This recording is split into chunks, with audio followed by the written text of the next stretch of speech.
I had a good discussion with a friend of mine yesterday, and he explained to me why he couldn't do something like the carnivore diet because he personally likes variety. And so I ended up explaining to him why I'm personally doing this. So I'm prioritizing longevity over other factors in my life. I have no illusions of living forever, but I would like to see my grandkids grow up, and I'd like a better, higher quality of life in my later years.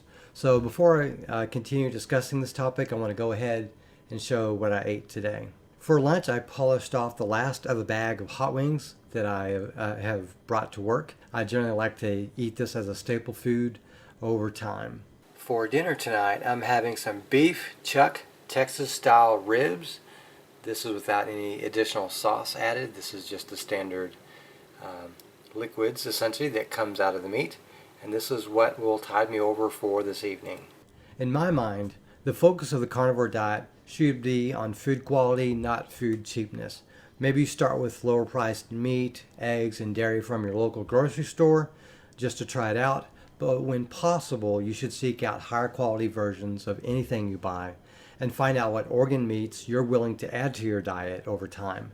The more expensive animal-based products are often raised better, treated more ethically, and are therefore more nutritionally dense and have less toxins to deal with. Also, some meats are inherently more expensive than others, so that's something to factor into your buying decisions. Beef is generally more expensive than pork, and some poultry like chicken, ducks, and turkey and their eggs are more expensive than others.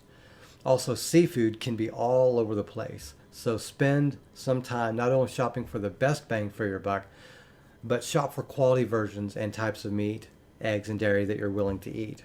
For example, eat more beef and lamb than pork and poultry. Grass-fed is better than grain-fed. Pasture-raised is better than feedlot-raised. Free-range is better than caged. Organic is better than non-organic. And non-GMO is better than GMO. So these are sort of things you can look at. I think there is such a thing as dirty carnivore, just as you may have heard other terms like dirty keto, dirty paleo, or whatever. I don't know.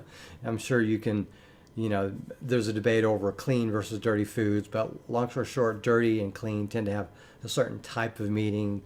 Whole foods are preferable, to junk foods. Those kinds of things you want to look at. But dirty carnivore is a thing, and I think you should look out for that. I don't think you can say carnivore is only exclusively head to tail, consumption. You can make sensible decisions without necessarily eating every possible piece of meat that you could buy on any market.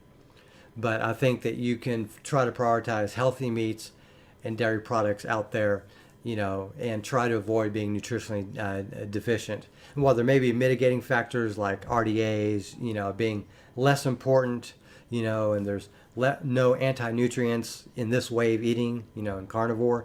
But the bottom line is any diet can be done badly, and they can either do it badly either accidentally or intentionally.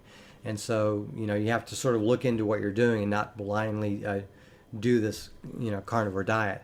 I think you need to balance budget with quality. Get the best food quality that your budget allows.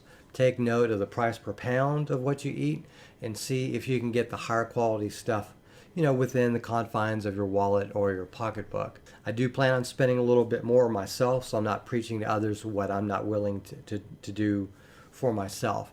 I think I'm worth it. I think you're worth it. So don't just buy the cheapest bargain basement, meats out there.